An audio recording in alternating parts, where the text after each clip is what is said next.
Olá, meus amigos, olá, minhas amigas. Como sexta-feira passada eu e o professor João Pedro Biasi batemos um papo sobre livros, e esse papo foi tão agradável, nós falamos sobre o que nós estávamos lendo nesse momento de pandemia. Eu combinei com o professor João Pedro Biasi a gente voltar a conversar na data de hoje um pouco sobre livros, e o que a gente anda lendo, e o que a gente já leu, e o que a gente recomenda de leitura. Ô, professor Caio Bartini, gravamos mais um episódio essa semana do Tá Fazendo Direito. Boa tarde a todos, boa tarde a todas.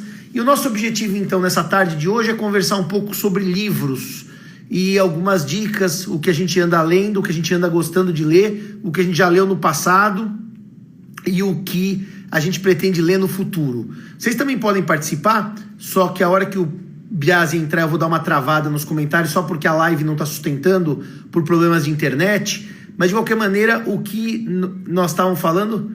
Ministério da Saúde. Caiu o ministro. E agora? Ficamos sem ministro, Caio? Ou vamos ter ministro? Vamos ter um general como ministro, né? Vamos ver o que acontece. Vamos ver se a internet aguenta o professor Biasi entrar.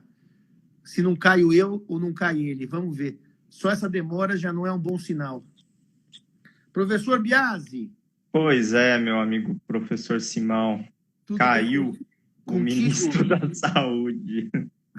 Caiu o ministro, como disse o Dom Pedro II, no baile da Ilha Fiscal, uma semana antes do 15 de novembro de 1889, caiu o imperador, mas não o império.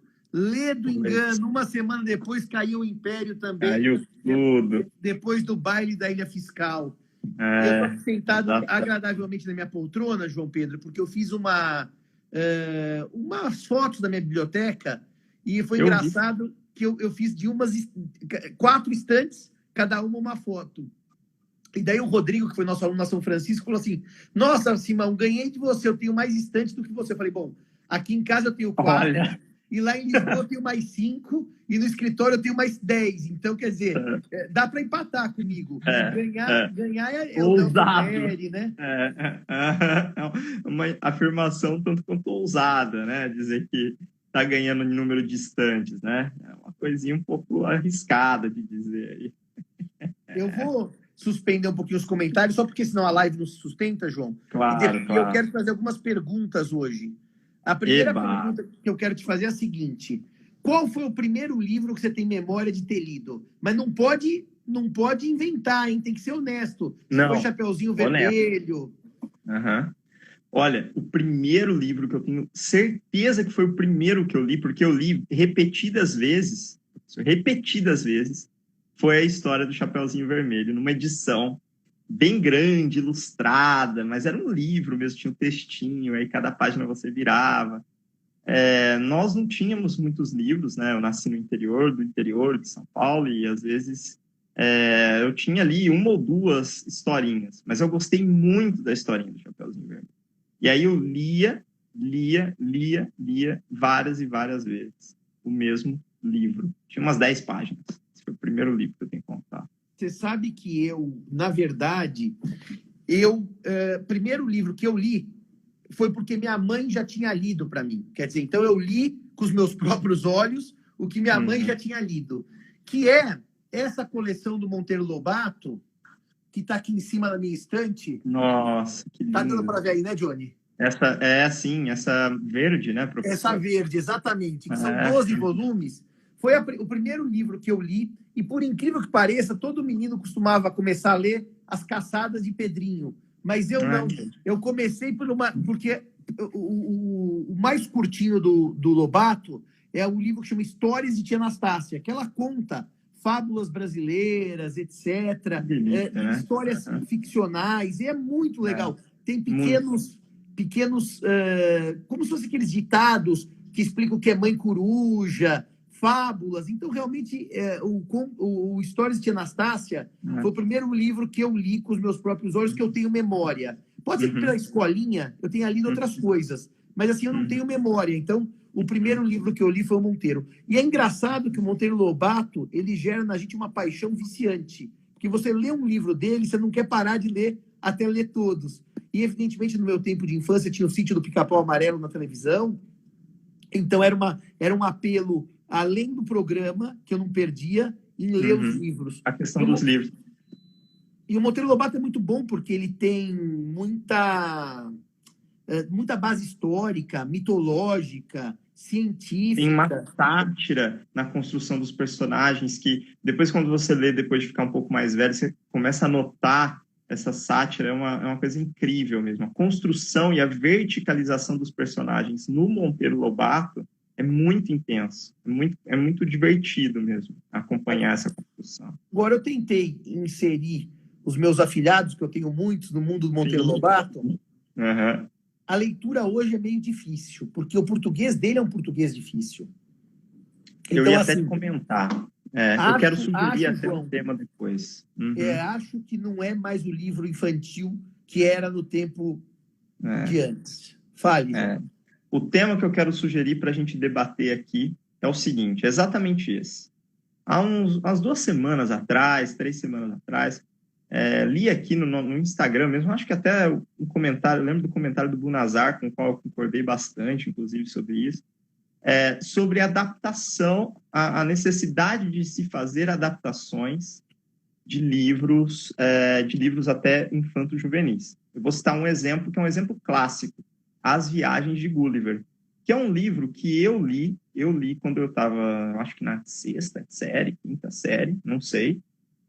E aí eu retomei agora, professor, no Kindle, As Viagens de Gulliver, e só nessa oportunidade, de verdade mesmo, eu reconheço aqui até a minha ignorância, só nessa oportunidade que eu descobri que eu tinha lido uma adaptação das Viagens de Gulliver, e que o livro era antiguíssimo, e que, enfim, tinha uma densidade totalmente diferente, né? E aí eu comecei a ler, enfim, o livro, a Lilliput ainda continua incrível, né? É bem fantástica a história, é muito interessante de ler, mas veio a dúvida. Olha, veja, será que a criança ou adolescente não tem capacidade intelectual para ler A Viagem de Gulliver do jeito que está escrito propriamente? É essa a questão? É isso que acontece? Eu tenho a impressão que não, que as crianças e os adolescentes, tirando aqui as situações de palavras que não são mais utilizadas, modificações ortográficas, inclusive, né? O pessoal do direito aqui, por exemplo, se for ler a primeira edição do Conde de Miranda, vai notar, por exemplo, uma palavrinha ou outra, né? Que não se usa mais, que usa uma construção ortográfica diferente. Mas tirando essas situações de adaptação propriamente de regras de escrita na língua portuguesa, precisa fazer uma adaptação semântica, precisa fazer uma adaptação de conteúdo do livro, simplificar o conteúdo do livro para manter o mesmo público, porque As Viagens de Gulliver foi escrito para público infanto-juvenil também lá atrás, né? Então, eu queria trazer esse questionamento para o senhor. Jonathan Swift, né, o nome dele, né? Jonathan Swift. Eu, João Pedro, sou a favor de estimular as pessoas a lerem. Jovens, crianças, adolescentes, adultos, idosos que nunca tenham lido na vida. Eu sou a favor. E eu acho que estimular a criança ou estimular o jovem a ler, às vezes passa, assim, por uma simplificação. Eu não sou aquele purista que digo assim, não, tem que ler no original. Eu acho que se você pegar e fizer uma boa adaptação, uma boa leitura, como o Essa, por exemplo, traduziu As Minas do Rei Salomão para o português e deu o ajuste do Essa. Mudou. Ele não traduziu simplesmente, ele criou em cima da obra original. Você é a favor, Simão? Sou, desde que isso estimule a leitura e desde que isso seja avisado. Evidentemente que o leitor, na minha opinião, deve ser avisado do que ele está lendo. Eu vou te dar um exemplo. Quando eu tinha 13 anos, 12, na escola, a gente lê um livrinho fininho assim da Ilíada e um livrinho fininho assim da Odisseia. As viagens de Ulisses, ou Odisseu, e depois só volta para Ítaca e toda aquela história. E daí, João, eu estava convencido, naquela época, tinha 13 anos, não tinha Google, que o Homero tinha escrito o livro em prosa. Qual não foi minha surpresa, muitos anos depois, quando eu fui buscar o livro é em poesia, e uma poesia difícil, densa. Super. Então, me parece que os ingleses têm uma técnica, por exemplo, há muitos anos eu comprei na Inglaterra Os Três Mosqueteiros em inglês. Eu não lia francês naquela época e resolvi ler Os Três Mosqueteiros. Então vinha escrito na capa, Abridged Edition. É um resumo. Se ela é abridged, agora, unabridged é completa. Então, eu não sou contra, desde que você informe e dê a opção da pessoa. Quero ou não quero ler. Agora, pegar um clássico como essa, o Machado ou Monteiro Lobato, e traduzir a linguagem, aí eu acho mais complicado. Porque daí seria eu adaptar uma linguagem para o tempo atual. Aí eu já não sei se isso é possível. Mas pegar um livro denso, como As Viagens de Gulliver, e transformar num livro infantil, eu não vejo um grande problema, desde que seja devidamente comunicado. Não sei se...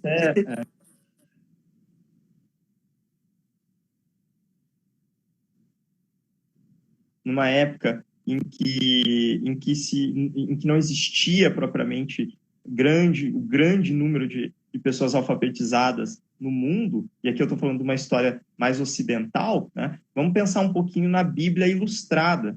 A importância que a Bíblia Ilustrada teve, que foi desenhada, e aí eu faço referência a essas estruturas, esses métodos de madeira, né, que eram utilizadas para impressão na época, dessas literaturas, né?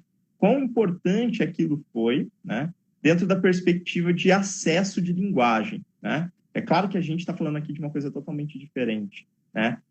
A Bíblia, que era chamada Bíblia Vulgar, se não me engano, era esse o nome. Vulgata. Que era... Isso, exatamente. Foi muito... A palavra me foge agora. Foi propensa... como posso dizer assim? Foi muito divulgada, muito... Sim. Você quer dizer propagada, ela foi divulgada. Isso, essa palavra que me fugiu, propagada, efetivamente. Dentro desse contexto, ela atingiu muita gente, e ela permitiu a essas pessoas que não sabiam ler nem escrever ter acesso à fé, que era uma coisa super importante, que é uma coisa super importante. Eu acho que dentro desse contexto, e agora transmitindo essas percepções para essas adaptações que a gente está comentando aqui, eu acho que é super válido também. Eu acho que é super válido, mas tem que ter aviso. A pessoa tem que saber que aquilo é diferente. Né? Ô, João, você sabe que as próprias catedrais eram, no fundo, bíblias em prédio, porque elas tinham as cenas, porque ninguém sabia ler, precisava representar a Bíblia no prédio. Então, a ideia de ter uma representação visual do que eu quero dizer, eu não sou contra, porque realmente é importante. Agora, uma segunda pergunta. A primeira, então, foi qual livro você leu? Você leu A Chapeuzinho Vermelho e eu li o Monteiro. Segunda coisa, qual foi o livro, tirando a Chapeuzinho, que você mais repetiu leitura? Que você leu exaustivamente? 1, 2, 3? E se você lembra quantas vezes você leu esse livro? Na realidade, quando você perguntou o primeiro livro, eu já estava pensando nesse. E eu estou muito triste porque eu não lembro o título desse livro.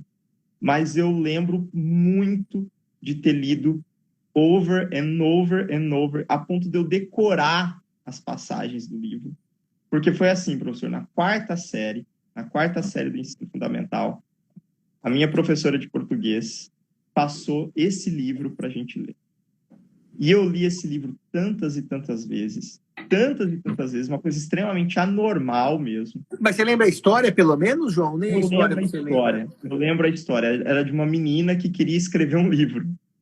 Era a história de uma menina que queria escrever um livro. Então era uma metalinguagem. Livro falando sobre livros.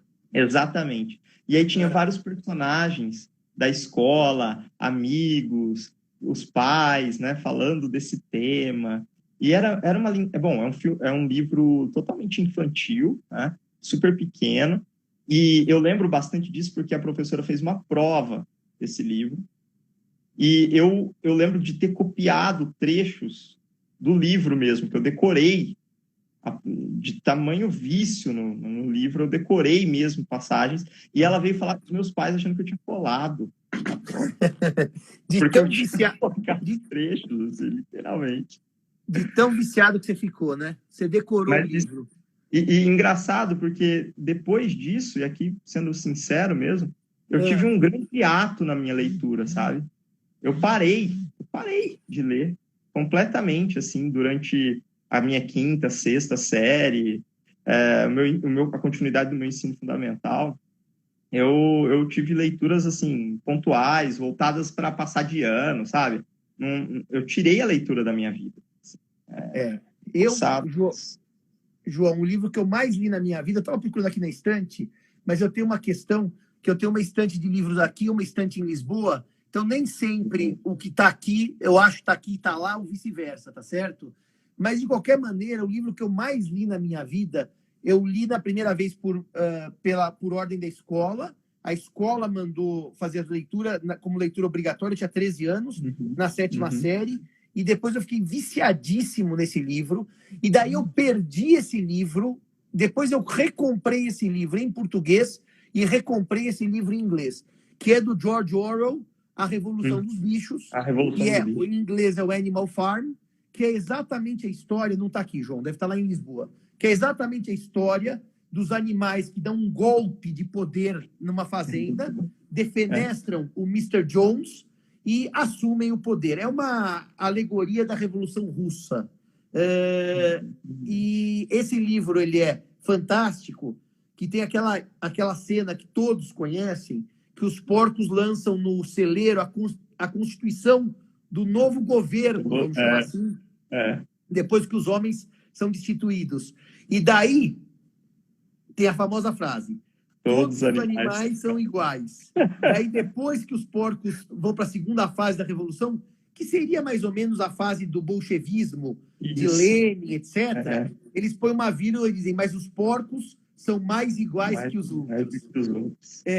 E esse livro, Animal Farm, ou Revolução dos Bichos, é curtinho, eu li muitas vezes, e depois comprei aqui na Livraria Cultura e reli em inglês. Mas acho que eu li, sem exagero, umas 10, 12 vezes, porque eu era viciado. Eu tinha um hábito de leitura repetitiva. Aliás, eu sou assim até hoje. Eu estou relendo O Deus dos Túmulos e Sábios, falamos na semana passada, pela 8ª, 9ª vez, sei lá.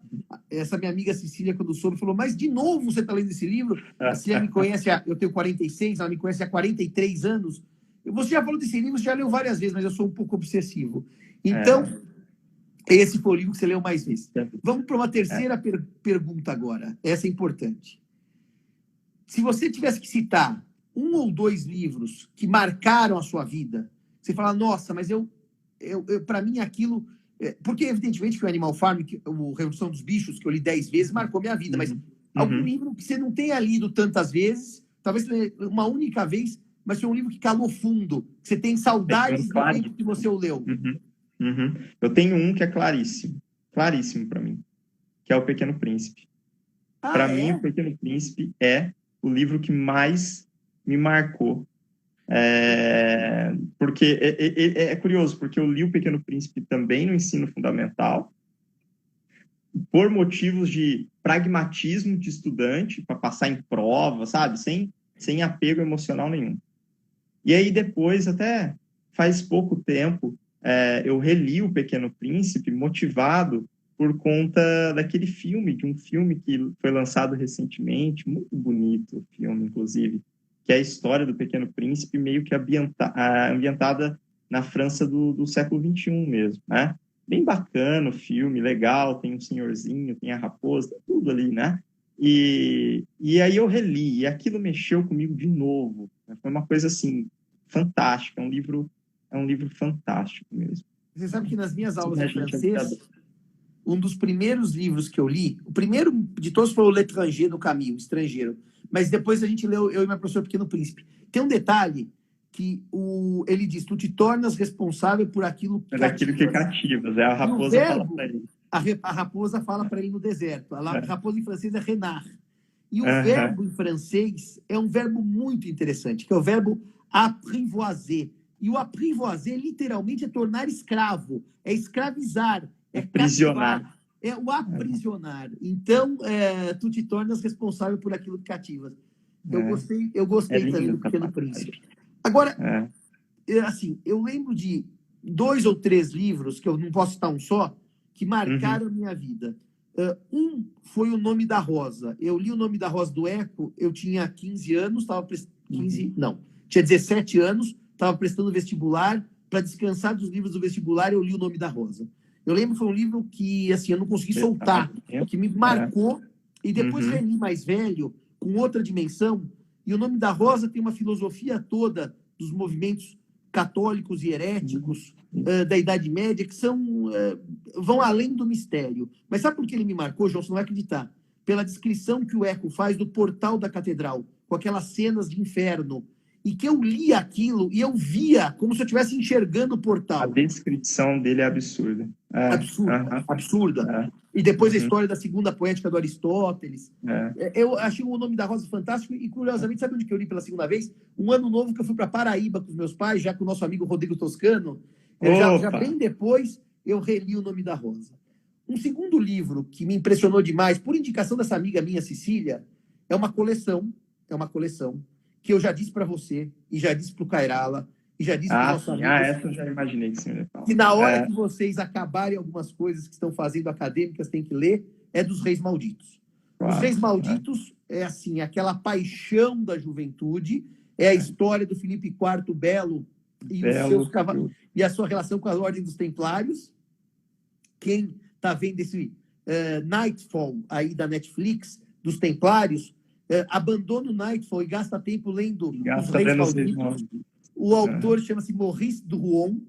João, é um must. Aliás, o Druon ganhou até Goncourt na França. E eu outro dia dei para nossa amiga comum, a Bruna, o primeiro volume. Ela falou, professor, ele tem em português, que coisa fabulosa de se ler. Então, conta a saga do Filipe IV o Belo, que manda para fogueiro o Jacques de Molay, que é o grão-líder templário. E a maldição que ele lança: maldito sejas tu, Filipe IV Belo, e toda a sua descendência. E daí vem a história dele, Filipe IV, do filho, o Luís X, o Turbulento, do segundo filho, Filipe V, o Longo, e do terceiro filho, Carlos IV, o Belo. São 6 livros, na verdade são 7, mas o 7º eu não li porque foi um livro que o Druon fez depois. E você que já tem na minha casa em Lisboa pode testemunhar que eu tenho várias edições dos Reis Malditos, certo? É mesmo. Não é uma única edição, não, viu? Não é. Tem várias edições. Várias edições. Mas é bom, né, professor? Porque vai que uma se perde, aí você tem uma outra.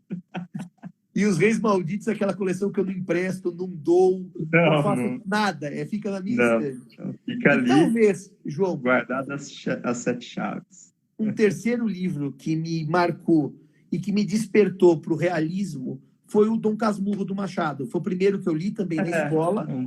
E o Dom Casmurro, para mim, ele tem uma... Já disse, fiz até live sobre ele. Ele tem um poder mágico que é me transportar para um mundo do Machado, que é um mundo do Rio de Janeiro, no século XIX, que é encantador. Bom, mas eu não posso deixar de falar do Essa. E do Essa foi a Ilustre Casa de Ramírez, que eu também li para o vestibular, e que depois reli recentemente, e que também me despertou uma curiosidade por conhecer o universo do Essa. Então, eu diria que esses 4 livros, para ficar nesses daí, foram livros que me marcaram. Eu me atreveria a incluir Dom Casmurro, no meu caso também. Até comentava com a Fernanda recentemente sobre Dom Casmurro, que uma coisa que eu achei até meio triste na época que eu li, quando eu era criança, é que havia um reducionismo muito grande do Dom Casmurro, aquela questão, a Capitu traiu o Bentinho ou não traiu o Bentinho? Coisa muito mais bonita do que isso. Você tem uma construção de personagem que vai muito além disso, dessa dicotomia da resposta, mas falando especificamente dessa pergunta, eu mudei de opinião. E eu acho que a resposta está dentro de si, né? A resposta está dentro da gente, né?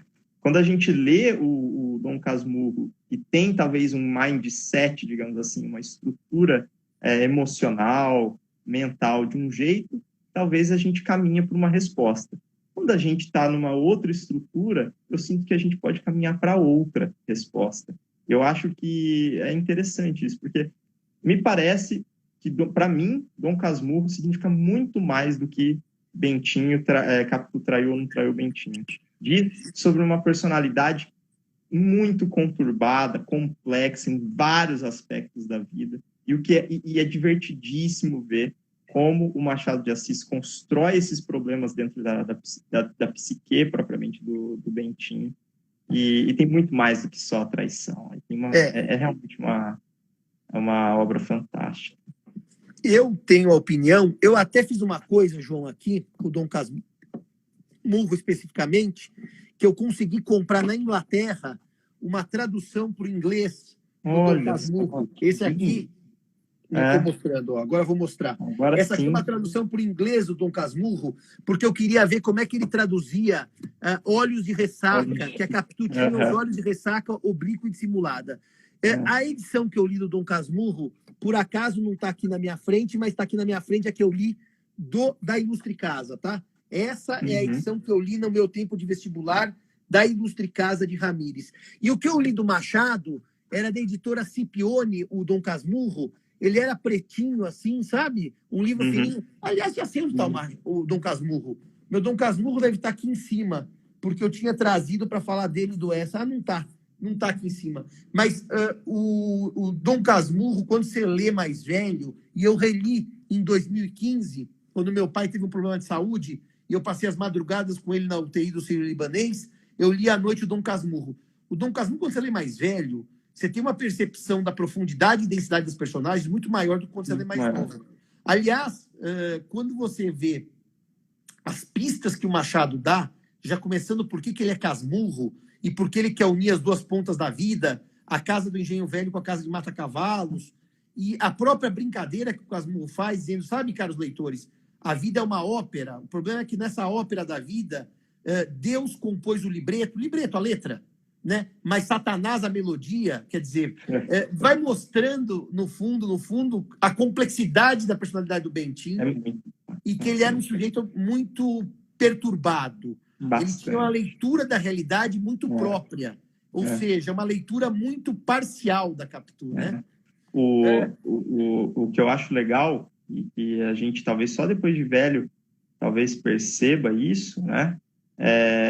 O narrador, a gente tem a mania, e é normal, né? Porque é assim que se desenvolve as narrativas, né? A gente tem a mania de confiar muito no narrador, né? Só que o Bentinho é um narrador que não pode ser confiado. É isso que eu acho bacana, que a gente tem que... Até a própria narrativa é motivo de interpretação, é motivo de parar para pensar no Dom Casmurro. E isso não só no Dom Casmurro, né? Em vários outros livros do Machado, né? Você ter esse narrador envolvido a ponto de ser um narrador não confiável.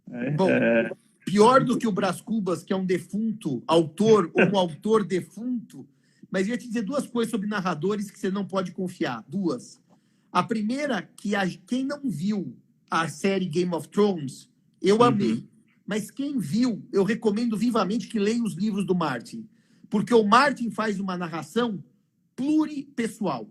Então, cada narrador é uma personagem em certo momento da saga que narra sobre a sua visão. E a visão de uma personagem é parcial. Portanto, você não pode confiar no que ela está dizendo, porque aquilo pode não ser verdadeiro.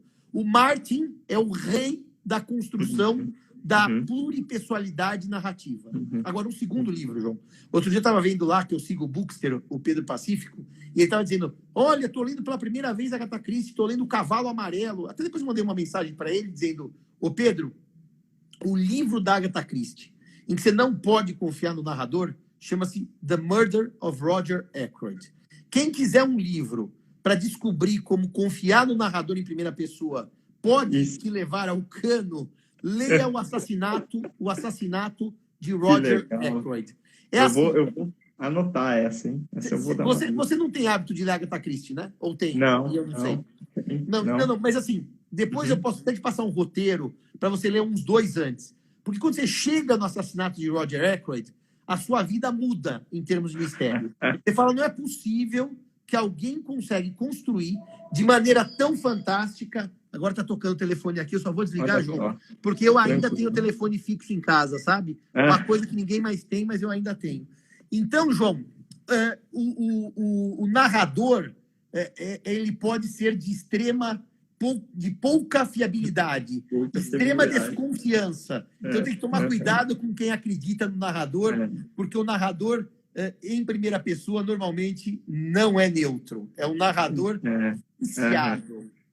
Até, se me permite, professor, desculpe. Pode falar. Não, você agora, depois eu vou te fazer uma outra pergunta. Eu falei um parênteses rápido aqui. Eu lembro, invariavelmente, de uma passagem de um filme, e não um livro propriamente. Um filme até, enfim, mainstream, nada demais, mas é muito bom, é um filme muito bom, que é o segundo filme da trilogia do Batman, do Christopher Nolan, que tem o Coringa. Eu adoro. E o Coringa, eu adoro também. Esse é um filme fantástico, esse é um dos melhores filmes que eu já vi. O Coringa tem um momento que ele conta a história da origem ali das cicatrizes que ele tem no rosto. Ele conta uma história. E em um segundo momento, e aquela história choca, todo mundo que está vendo aqui choca, né? Aí num segundo momento, uma outra invasão dele, lá numa outra coisa que ele está fazendo, ele agarra uma pessoa e fala, você quer saber como que eu consegui essas cicatrizes? E conta uma história totalmente diferente. Totalmente diferente.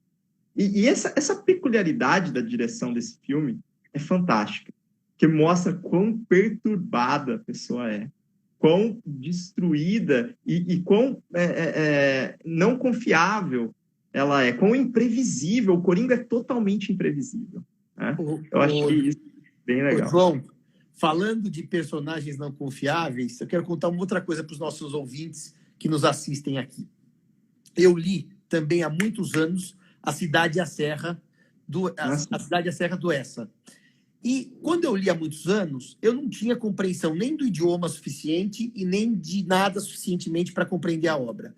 E agora, em janeirão, aquele frio europeu, eu li muito, você sabe disso, além de ter tido um monte de evento, aula, jantar e vinho, e coisas agradáveis, né? Saudades grandes do professor Araújo. Outro dia mandei uma mensagem, Araújo, estou com saudades de Lisboa. Mas eu reli o Cidade e a Serra. E daí, aquele livro, que é, no fundo, uma brincadeira entre a vida tumultuada da cidade e a vida calma do campo, a vida cheia de atrativos, feérica da cidade e a vida introspectiva do campo. Primeiro que eu recomendo ler nesse momento. Aliás, como eu já comentei semana passada, A Peste no Caminho, que é a leitura da pandemia. Leiam o que nós estamos vivendo. E uma das brincadeiras do Essa, João, sabe qual é que é? Exatamente com a biblioteca do Jacinto. Porque o narrador diz assim, Jacinto tinha, eu vou dar um número qualquer, 2.000 livros em sua biblioteca. Numa segunda passagem, eu anotei isso no livro, porque eu não me conformava. Jacinto tinha 12.000 livros na sua biblioteca. Na terceira passagem, Jacinto tinha 80.000 livros na sua biblioteca. Quer dizer, o personagem vai superdimensionando a biblioteca conforme a história corre. E o interessante é que quando o Jacinto sai de Paris e resolve visitar a sua propriedade em Tormes, né, que é a Serra Portuguesa, ele vai para lá e a bagagem dele se perde e ele fica com muito pouca coisa. E o interessante aqui, para quem está nos ouvindo, é que ele fica com um livro. E daí ele diz que finalmente ele leu, porque ele não tinha lido nada naquela biblioteca. E o livro é A Odisseia do Homero, o único livro que ele tem em mãos para ler, porque era o livro que ele tinha escolhido para ler no trem, enquanto sua bagagem chegava a Tormes. Então, essa brincadeira do narrador é muito interessante. Eu lembro da Cidade e as Serras e digo mais, leiam agora, nesse período de pandemia, para ver como a vida simples tem seu charme. O Jacinto descobre a simplicidade de dormir numa cama dura, de comer uma comida mais caseira, mais ordinária, no sentido de vulgar. Monocromática, digamos assim. É isso. Então, A Cidade e a Serra é um livro que eu recomendo na pandemia, assim como eu recomendei A Peste. Ô, João Pedro, e vamos evoluir com mais alguma ideia aqui. Vamos. Qual é o seu critério para comprar, não um livro jurídico, um livro não jurídico? Quais são os seus critérios? Como é que você escolhe os livros para comprar? Muito bem. Eu tenho alguns critérios, eles são elencados em ordem de importância. O primeiro critério é indicação de amigos. Esse é o critério, para mim, o mais importante. Básico. Então, assim, até digo aqui que surpreende, até de forma até lamentável, né, que se a gente for entrar em alguns sites aí de top sellers, best sellers aí, nós vamos encontrar, dependendo do site, claro, não estou falando todos, mas nós vamos encontrar livros que não são efetivamente tão interessantes, né? Então, para mim, o critério primordial, o critério essencial é a indicação. Então, indicação sua, indicação do Bernardo Mergar, grande amigo meu, indicação da Fernanda, poxa, sempre assim. João, segura a onda só para te dizer uma coisa. É indicação de pessoas que têm gostos parecidos, porque tem que ter mais ou menos uma identidade de gosto. Ou, se não tiver, a pessoa vai dizer, eu estou te indicando, mas é para você experimentar um novo diferente. Exatamente. E eu preciso te contar uma coisa. Isso é tão importante na minha escolha que quando eu estava em Portugal, no ano de 2002, minha primeira ida a Portugal, eu fui a Coimbra, aqueles dias frios e úmidos de janeiro, entrei numa pequena livraria, ali na Praça Central de Coimbra, e falei para o vendedor, eu quero uma indicação sua do que os portugueses andam lendo. E ele me indicou nada mais, nada menos, de um livro que eu sou tri-apaixonado, Cairala leu, por indicação minha agora em janeiro, que é O Equador, do Miguel de Sousa Tavares. O Equador. Que é um clássico. Que depois, aliás, em outras lives que eu for fazendo, eu quero depois falar sobre livros específicos. Mas, João, então o primeiro critério é igual ao meu. Alguém que indica, fala, leia que você vai gostar. Mas você não tem nenhum outro critério para você antes de comprar o livro? Qual que é o próximo? Critérios supletivos, né? Quando as indicações acabam, ou já pegamos os livros de indicação, alguma coisa nesse sentido. O segundo critério que eu faço é o critério de busca mesmo nos sites e de leitura atenta daqueles samples, sabe? Que eles jogam pra gente. As amostras, os pedaços, os trechos do livro. Eu quase nunca compro um livro, assim, eu só compro direto quando tem a recomendação, né? Por exemplo, o professor fala dos Reis Malditos. Esse eu não vou ler o sample, eu vou comprar, claro, né? Não, mas os Reis Malditos, você vai direto na obra. Exatamente. Então, eu não vou ler sample, mas assim, às vezes eu vou lá, entro no Kindle mesmo, isso raramente acontece porque o primeiro critério, ele é, graças às boas amizades, aí ele acaba sendo bastante suficiente. Mas eu acabo baixando esses samples e aí eu leio o sample inteiro, que normalmente tem aí 5, 6 páginas de texto, e aí eu penso, vou comprar. Mas, sendo sincero aqui, se eu compro e não gosto, eu consigo desapegar. Eu deixo ele no canto, assim. Você não insiste numa leitura que está te desagradando? Não. Eu no passado insistia. Agora que eu estou mais velho e que eu sei que tem muita coisa boa para ler, se eu não gostei, eu também paro.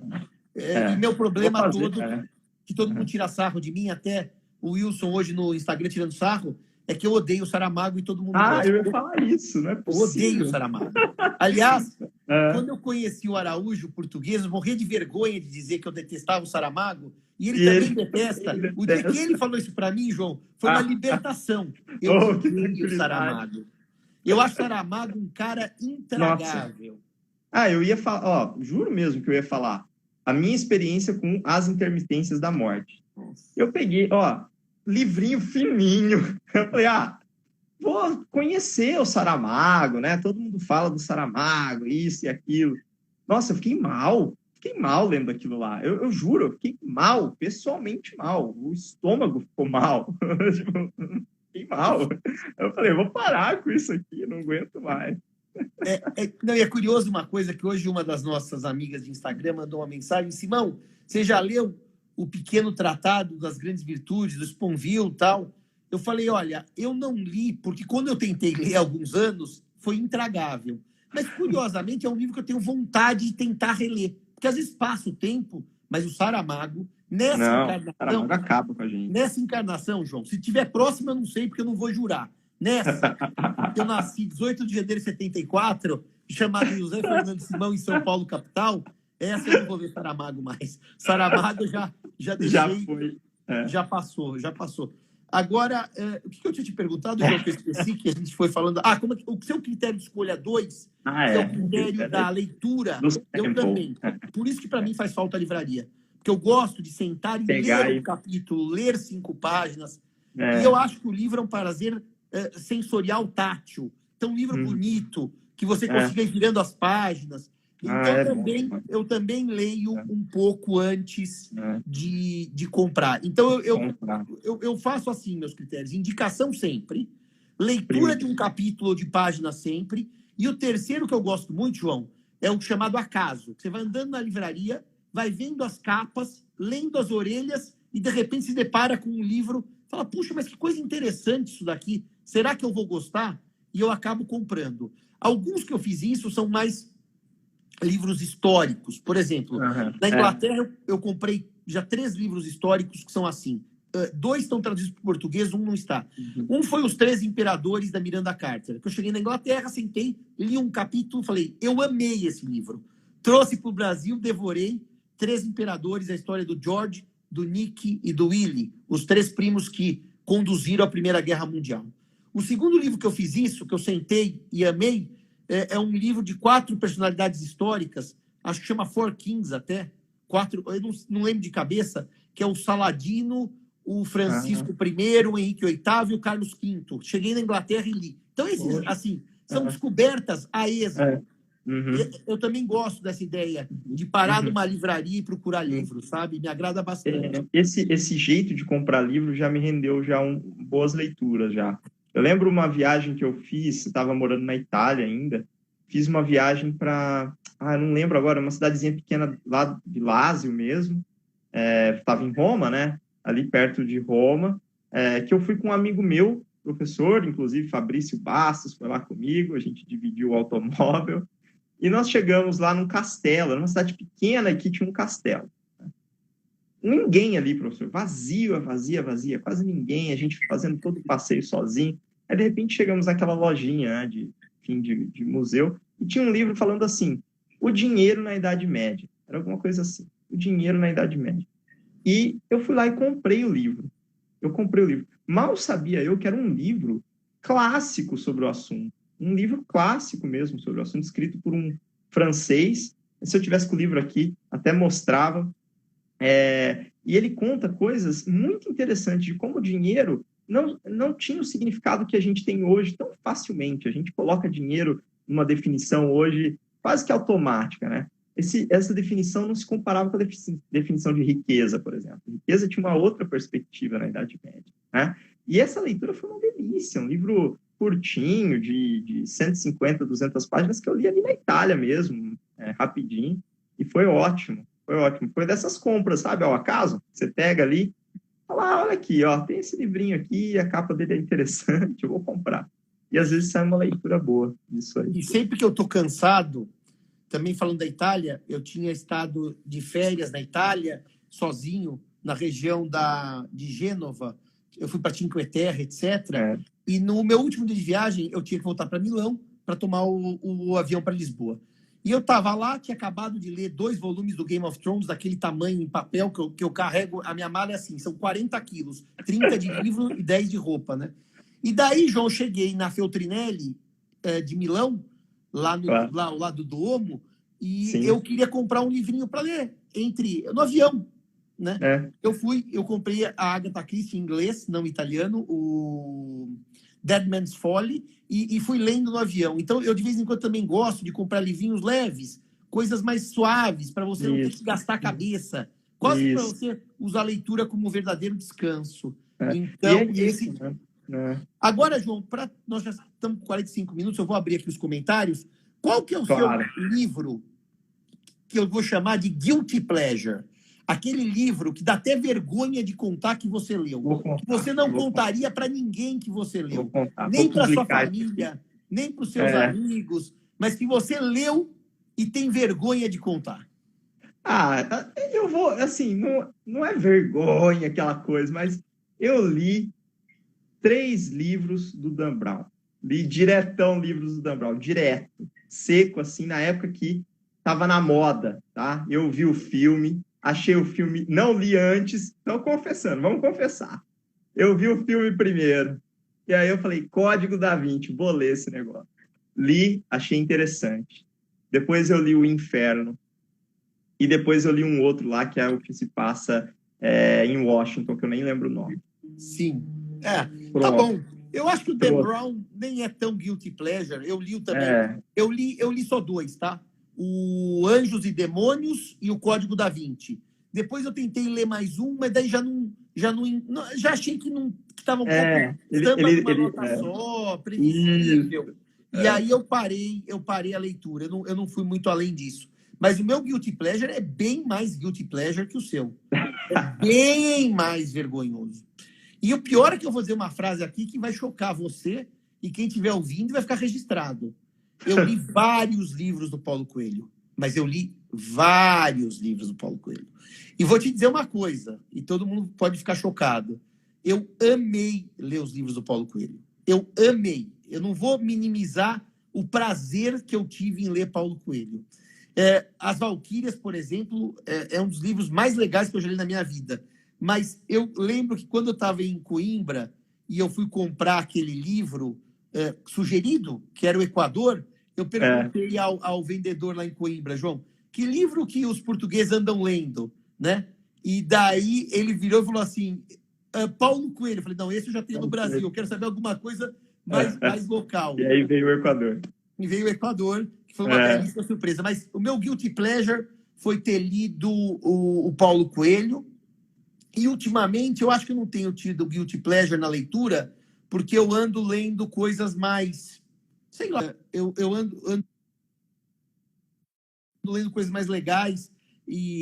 Mas também, se cair alguma coisa de guilty pleasure, lerei com prazer. Com certeza, com certeza. Pecado não gostar do Saramago. Não é, Arthur, que eu não gosto. Eu detesto. Olha a minha cara. Eu odeio o Saramago.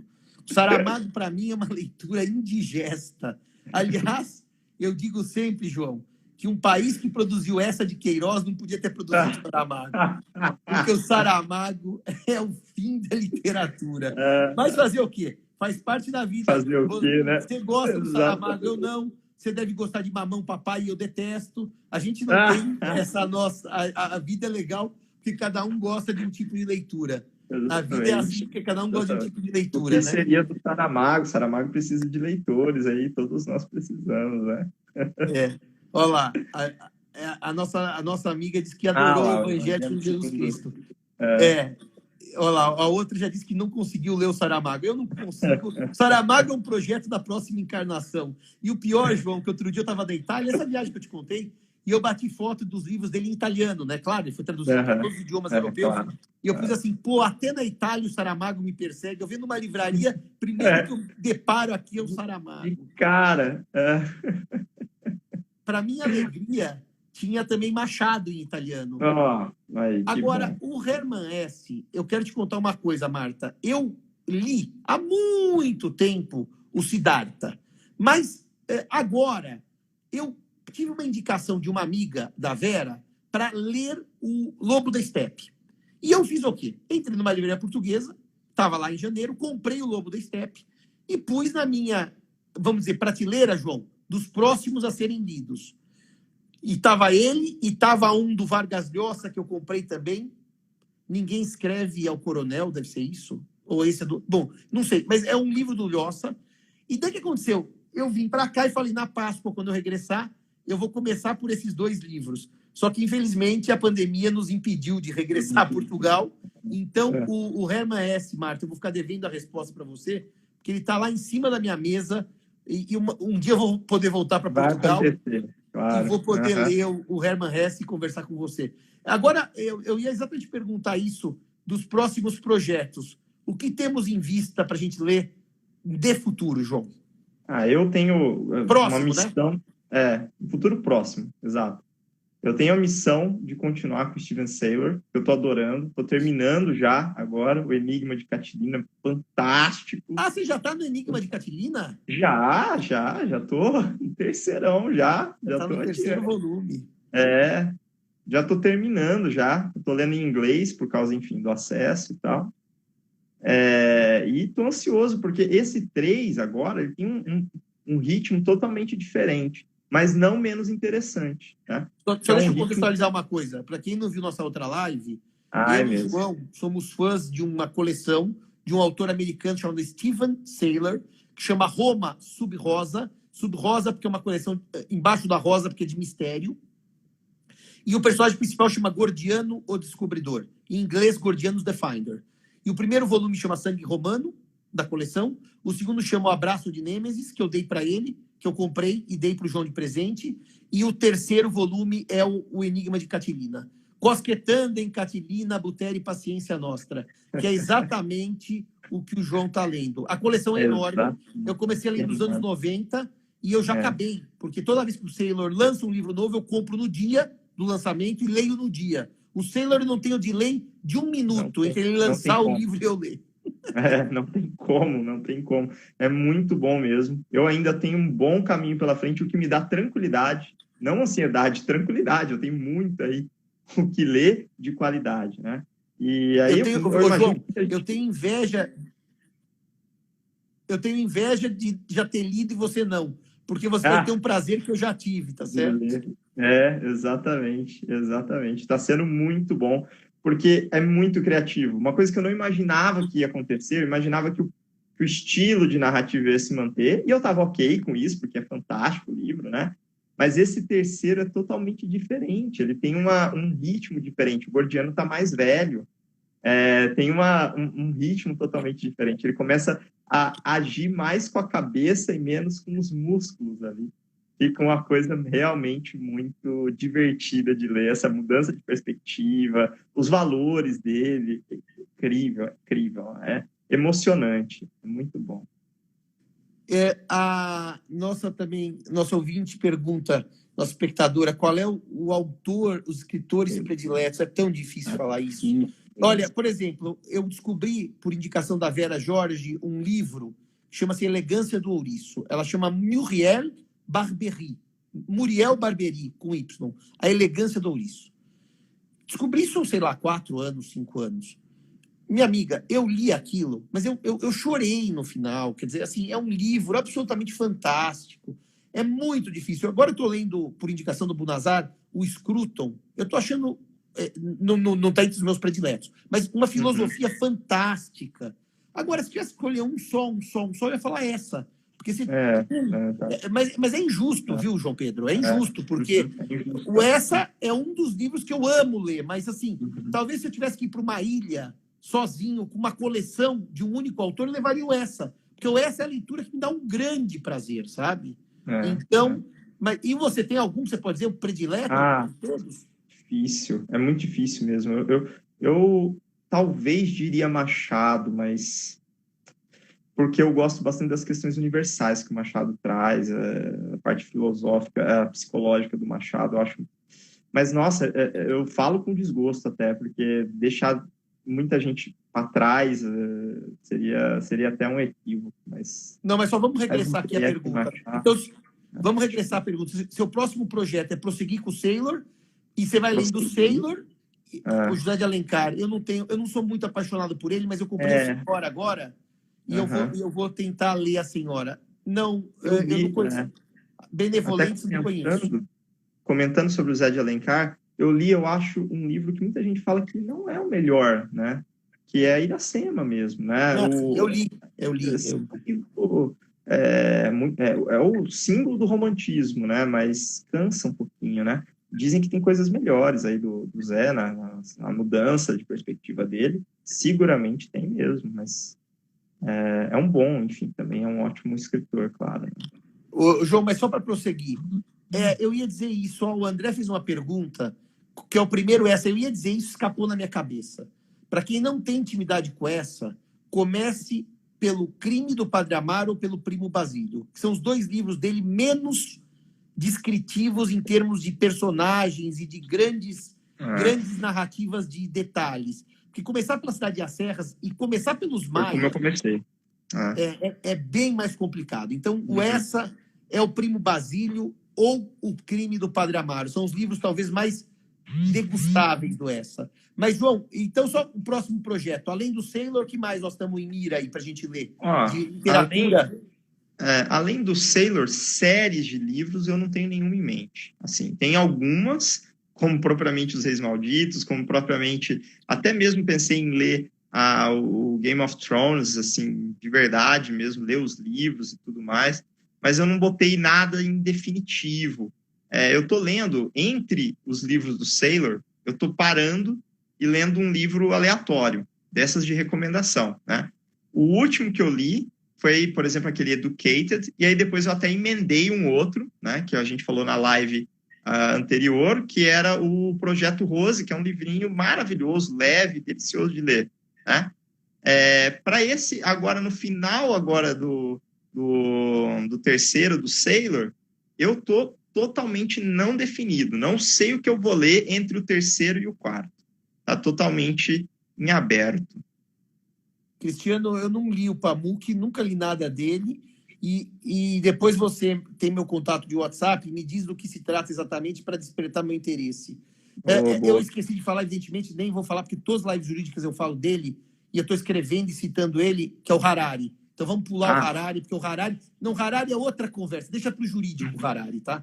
Cuida dele. Verdade. Senão a gente só fala do Harari em todas as nossas lives. A trilogia vai ser uma live só para falar de cada um. Não, deixa o Harari agora. Mas você viu, João, que eu faço assim, como eu estou lendo 4 livros ao mesmo tempo, eu acabo um certo gênero e começo dentro daquele livro.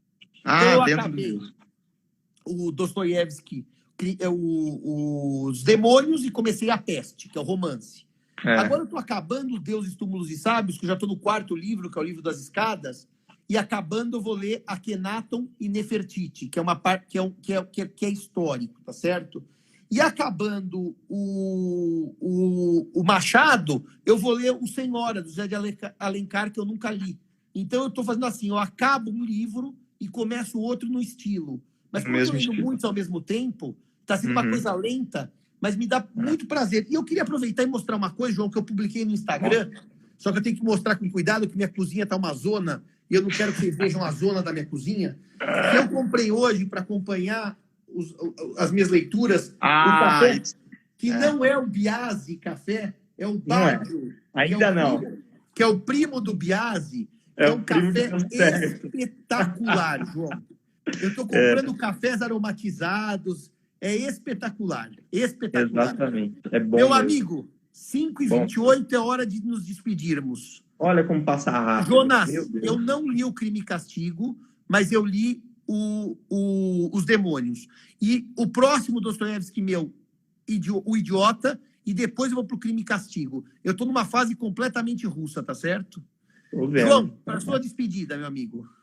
Meu querido amigo Simão, queridos aí que estão conosco, como é bom a gente poder tomar um cafezinho aqui, falar de literatura. Eu gostei demais, mais uma vez, né? Que delícia ficar aqui conversando contigo, professor, com nossos queridos aí que estão atentos às leituras também.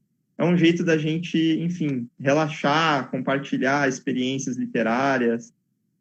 E eu queria agradecer, professor, agradecer essa ideia, que foi uma ideia construída, né, por nós aí, junto mesmo, né? Uma coisa de, vamos bater um papo, vamos falar de literatura, vamos, né, trocar um pouquinho de assunto, né? Hoje teve tanta coisa aí acontecendo.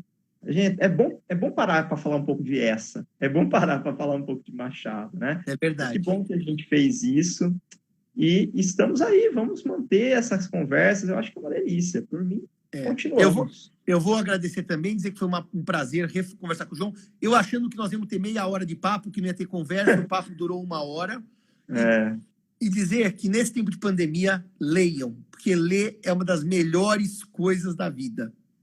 Comprem livros pelo Kindle, para quem gosta de ler, baixem nas plataformas que vendem livros, e tem sempre o velho e bom Estante Virtual, que é sempre um site bom e barato para adquirir livros que a gente não consegue, às vezes, com facilidade. Exatamente. Então, meus amigos, muito obrigado a todos. Tenha uma sexta-feira maravilhosa. João Pedro, eu não vou marcar uma outra live com você por uma questão muito simples. Semana que vem, como eu prometi, eu volto para as lives jurídicas. Daí tem 2 ou 3 por dia, João. Então tem live para todo gosto semana que vem. Quem quiser acompanhar as jurídicas, vai lá no meu Instagram, que vai ver. Então eu não vou nem marcar uma próxima daqui a uma semana, porque infelizmente agora vai ser a semana jurídica. Mas, João... Mas eu acho que é até bom, porque a gente lê mais. E aí, quando a gente voltar, a gente tem mais assunto, mais livros novos para comentar. Olha, João, 2 semanas jurídicas e voltamos para a literatura em breve. Pronto. Beijo a todos, beijo a Beijo. todas. Uma boa sexta-feira, um bom fim de semana, Até meus mais, amigos. meu querido. Até Tchau, mais. tchau, João. Tchau, tchau a todos. Tchau, tchau.